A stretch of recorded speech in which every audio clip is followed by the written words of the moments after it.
င်ချီနူးနူးအောင်မှာဝေစားတဲ့စပြည့်နွယ်တွေတလုံးချင်းစီကယူဆိုင်လို့အချိုရက်တွေပြည့်နေနေ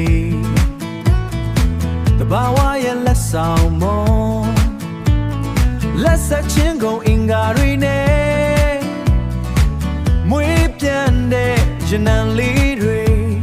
ခုစွန်လို့လာခဲ့ပြီလေ